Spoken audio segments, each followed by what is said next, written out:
Mais rápido, vamos!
articulação.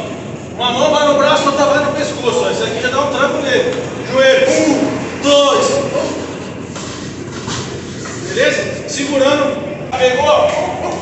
Encostou e você é porrada. Na rua o tempo todo de atenção. Então pegou? Isso que eu quero que vocês façam. Cuidado para não acertar. Encostou no pescoço.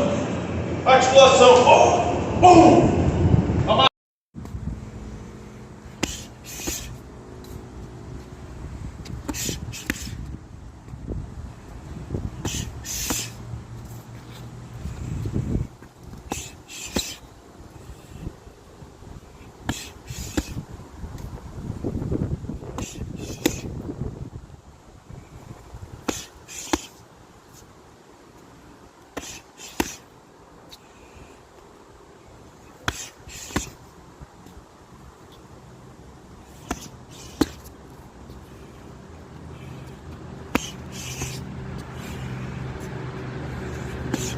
Dá para você fazer dessa forma, bater, ó. Então pegar aqui, certo? O golpe que eu escolher, queixo, pescoço, flexo.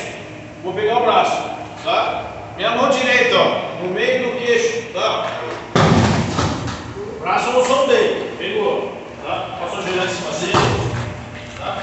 Bater, chutar a cabeça, pisar na cabeça dele, como você quiser. Faça esse complemento, essa finalização no chão, tá? Tem que fazer. Então, ó, pegou, antecipei, ó. Soco, peguei o braço, tá? Mão no queixo, ó, no chão. Não solta o braço, beleza? Aqui, ó, finaliza.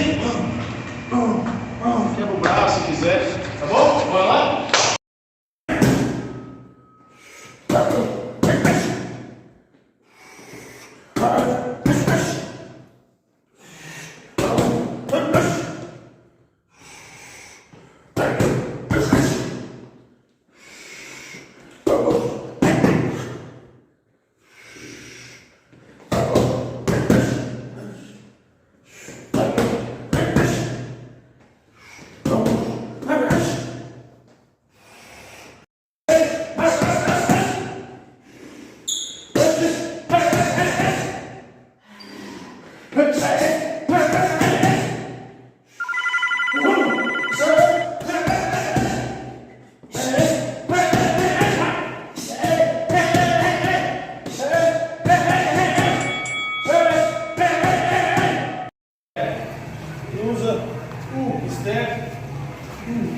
Vai pegar, quando o chute vem desse lado, então não tem que fazer o step. Quando a perna dele chegar em minha, eu já ponho a minha perna esquerda para trás, tá? Eu vou meter a mão no braço dele, para quê? Para bloquear o golpe que tá vindo dele. Se eu conseguir puxar ele melhor. Joelho, cotovelo. Beleza? Joelho e cotovelo. Então ele vai fazer direto, direto, cruza, step, joelho, cotovelo. Beleza?